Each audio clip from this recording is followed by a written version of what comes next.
안녕하세요. 저는 오늘 발표를 맡은 문화콘텐츠학과 20학번 박주희입니다. 우선 목차를 설명드리겠습니다. 첫 번째로 팀 소개를 마친 뒤 문제 해결 분야와 문제 의식에 관해 설명하며 활동 개요 및 계획, 그리고 이를 효율적으로 수행하기 위한 일정에 대해 말씀드리겠습니다. 그 다음 문제 해결 과정을 통해 싱가포르에서의 현지 조사와 원곡동에서의 현지 조사에 관해 설명한 후 마지막으로 저희의 최종 문제 해결안인 원공이의 방방곡곡이라는 프로젝트를 소개하며 끝마칠 예정입니다. 첫 번째로 저희의 팀 소개를 해보자면 저희는 모두 문화콘텐츠학과 20학번으로 박주희, 이소연, 이승민, 전현진 이렇게 4명으로 구성되어 있습니다. 저희는 전공인 문화 콘텐츠에 대해 탐구하며 문화 행정 및 문화 기획에 대한 관심을 길러왔는데요.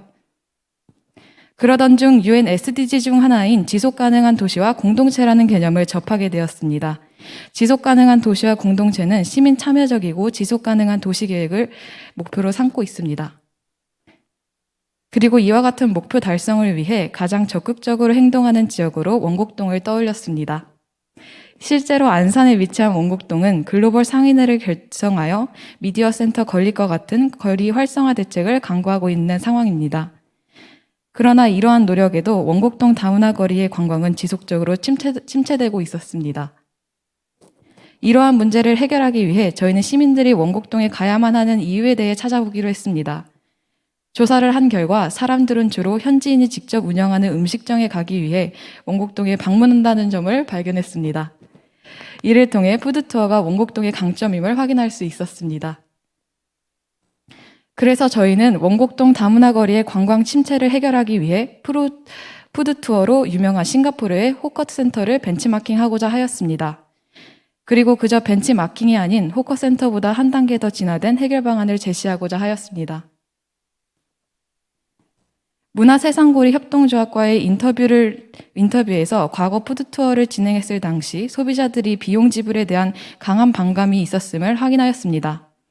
그러나 원곡동 상인회 측에서는 현지 음식이라는 강점을 활용하여 푸드투어를 진행한다면 관광객 유치가 가능할 것이라는 입장을 내보였습니다. 그래서 저희는 푸드투어라는 속성을 지키면서도 소비자가 돈을 내지 않고 즐길 수 있는 방법은 없을지 고민하였습니다.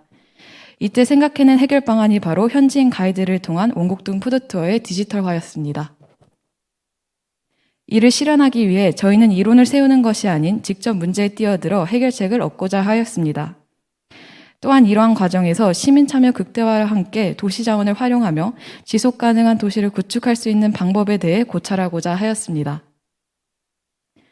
마지막으로 지속 가능한 도시 조성에 있어 방해 요소는 무엇인지 문화적 관점에서 분석하여 이를 어떻게 콘텐츠화시켜 시민들의 향유를 통해 문제를 해결할지에 대해 탐구하였습니다.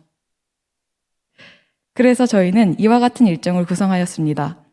첫째 날에 A Taste of Singapore라는 사이트를 통해 신청한 호커센터 투어를 가이드와 함께 진행하였고 1차에는 차이나타운 콤플렉스 호커센터에 방문하여 가이드 없이 투어를 해보고자 하였습니다.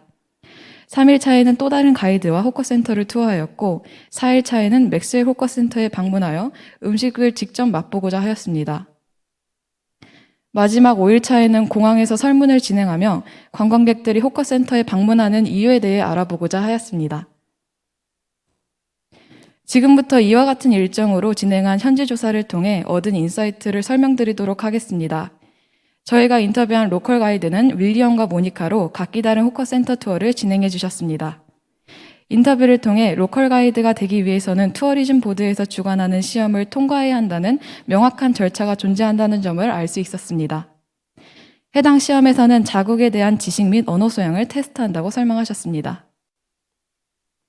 그리고 두 번째로 모니카와 윌리엄 모두 날씨와 같은 외적 요소로 인해 업무의 지장이 너무 많다는 점을 푸드투어의 한계로 뽑았습니다.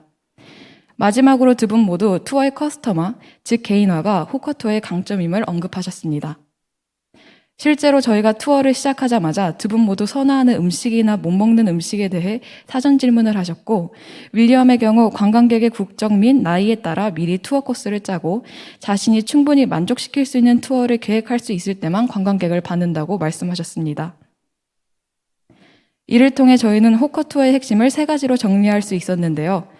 투어의 전문성을 통해 가이드에 대한 신뢰감을, 외적 환경으로 인한 업무의 한계를 통해 외적 요소로부터 영향을 덜 받을 수 있는 환경 구축에 대한 필요성을, 관광의 개인화를 통해 관광객에 따라 커스텀화된 투어의 중요성을 제공하고자 한다는 점이었습니다.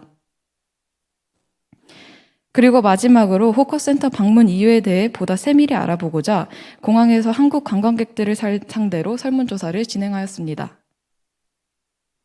해당 설문조사를 통해 한국 관광객들이 호커 투어를 가는 이유는 바로 높은 인지도임을 알 수 있었습니다. 반대로 그들이 호커 투어를 가지 않는 이유는 낮은 흥미 때문임을 알아내었습니다. 결과적으로 저희는 개인에 따라서 호커 투어의 매력이 다르게 작용할 수 있음을 깨달았습니다. 한마디로 개인의 맞춤화된 투어를 제공하여 모두의 흥미를 자극할 수 있게 해야 함이 중요하다는 것입니다. 다음 발표는 이승민 학우가 진행하도록 하겠습니다.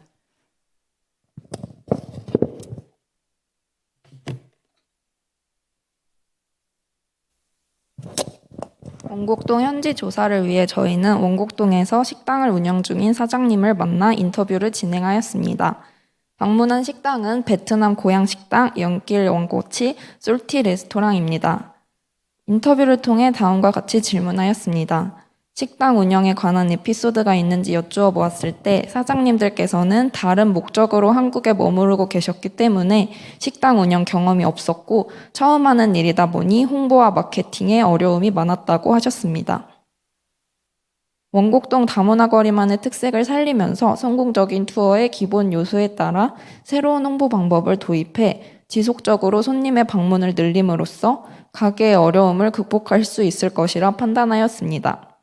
그러기 위해서 다문화 거리 식당들은 한국의 가게들처럼 한국인이 외국 느낌을 내기 위해 꾸며진 식당이 아니라 현지인이 직접 그들의 방식대로 운영한다는 점에 주목하였습니다.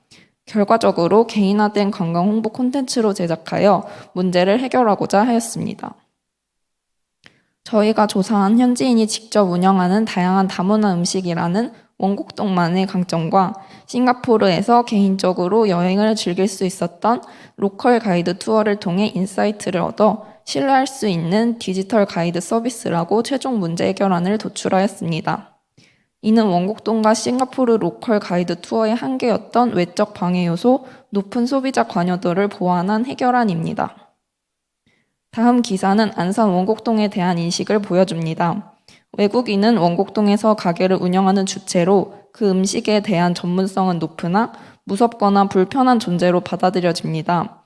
때문에 교류 의지가 낮아졌지만 사장님의 스토리와 음식에 대한 친절한 설명으로 풀어나갈 수 있습니다. 우범지역 인식에 대해서는 만화 형식을 이용해 캐릭터의 친밀함과 메시지를 전달하여 소비자의 진입 장벽을 낮출 수 있습니다. 원곡동의 페르소나 원공이를 만들어 진행한 인스타그램 마케팅 원공이의 방방곡곡을 소개드립니다. 먼저 저희 캐릭터 원공이는 MBTI는 ENFP이며 먹는 것을 좋아하고 기분을 머리에 달린 더듬이로 표현하는 지구본입니다. 새로운 이야기 듣기를 좋아하고 4개국어도 가능해 지구본 중에서 가장 똑똑합니다. 원공이의 더듬이로 연결된 방토는 MBTI는 INFJ, 원공이의 비서이자 친구입니다. 작은 행성 출신으로 아직 말은 못하지만 원공이와 생각 공유는 가능합니다. 원곡동에서 이름을 따와서 만든 원공이 캐릭터를 통해 기존 원곡동이 가졌던 부정적인 이미지를 환기하였고 부캐와 페르소나에 익숙한 MZ세대에게 친근한 이미지를 강조하였습니다. 앞서 보여드렸던 캐릭터 프로필과 프롤로그 게시글을 인스타그램 계정에 업로드하였습니다. 본 게시글을 업로드하기 전 원공이의 실수로 잃어버린 지구본 조각들을 찾기 위해 다문화 거리 식당을 방문하게 되었다는 간단한 세계관을 공유하였습니다. 이를 통해 인스타그래머들은 이 계정에 더 많은 흥미와 다음 게시글에 대한 기대감을 높일 수 있었습니다. 게시글은 2가지 형식으로 나누어 업로드합니다. 식당의 위치, 베스트 메뉴와 먹는 방법 등의 정보를 소개하는 카드 뉴스와 사장님의 사연과 영업 철학 등을 담은 인스타툰으로 나뉩니다. 다른 나라의 음식이 생소한 사람들에겐 메뉴와 먹는 방법을 알리고 원공이의 세계관과 다문화 거리 식당들의 이야기를 연결지어 보다 더 입체적으로 홍보할 수 있는 기획이었습니다. 인스타그램과 이를 사용하는 MZ세대에 최적화된 마케팅 방법으로 해시태그 마케팅을 진행하였습니다. 인스타그램에서 사용되는 해시태그 기능을 적극적으로 활용하면 연관 검색에 쉽게 노출이 됩니다. 타겟이 원하는 정보를 즉각적으로 전달할 수 있었습니다. MZ세대는 인스타그램 내에서 해시태그를 이용해 정보를 찾습니다. 해시태그를 이용하여 검색하면 해시태그를 사용한 게시글만 분류되어 보이면서 자신이 원하는 정보에 가장 가깝고 자세하게 찾을 수 있습니다. 이렇게 해시태그를 게시글에 사용하기에 앞서 포털 사이트에서 각 홍보할 식당의 키워드를 조사했습니다. 실제 방문객의 후기와 가게 정보 등을 통해 베트남 고향 식당의 경우 수유 미식회, 쌀국수, 맛집, 안산 등의 키워드를 도출하였습니다. 베트남 고향 식당의 주 타겟층은 검증받은 베트남 음식을 먹고 싶은 사람이라는 것을 알았고, 게시글을 업로드할 때 수요 미식회, 상타치는 현지 음식 등 인스타그램에서 자주 사용된 해시태그와 식당을 연결지어 상위 검색에 노출되도록 하였습니다. 솔티 레스토랑의 경우 맛있는 음식, 많은 양, 특별한 메뉴, 인도 커리 등의 키워드를 찾았습니다.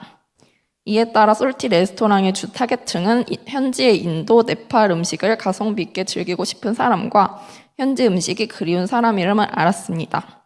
저희가 사용한 해시태그는 가성비 음식, 인도 음식, 네팔 음식입니다. 마지막으로 연길 왕꼬치는 텔레비전에서도 방영되었고 가게가 꽉 찰 정도로 알려진 맛집이었습니다. 주요 타겟층은 정통 양꼬치를 맛보고 싶은 사람으로 해시태그 역시 이와 연관된 현지 양꼬치, 안산 다문화 거리 맛집 등으로 설정하였습니다. 포털 사이트에서 키워드를 찾아 인스타그램 해시태그를 설정하면 보다 정확한 정보뿐만 아니라 그 정보를 필요로 한 소비자에게 집중적으로 정보를 제공해 관련된 맛집을 알릴 수 있다는 효과가 있었습니다. 쌀국수를 찾는 사람에겐 쌀국수 맛집을, 네팔 식당을 찾는 사람에겐 네팔 음식을 소개할 수 있었던 것입니다. 인스타그램에는 저희와 같은 형식으로 인스타그램을 운영하는 먹스타그램 계정이 아주 많습니다. 먹스타그램을 운영하는 사람들은 먹팔이라는 해시태그도 사용하는데요. 이 해시태그를 이용한 게시글에 좋아요를 누르면 계정 주인이 상대 계정을 맞팔로우하는 형식입니다. 좋아요 수와 팔로워를 동시에 늘릴 수 있는 방법으로 계정을 더 활성화하는 것입니다. 먹팔과 먹스타그램 해시태그를 집중적으로 사용한 결과 원곡동이나 다문화 거리 식당에 대해 알지 못했던 사람들에게 많은 좋아요 수를 받을 수 있었고 댓글로 소통도 원활하게 이루어졌습니다. 결과적으로 상인 회장님께서도 저희 홍보 방식에 아주 만족해 하셨고 지금도 연락을 하며 원곡동에 대한 홍보를 진행 중입니다. 이상 가나자와 팀의 발표를 마치겠습니다.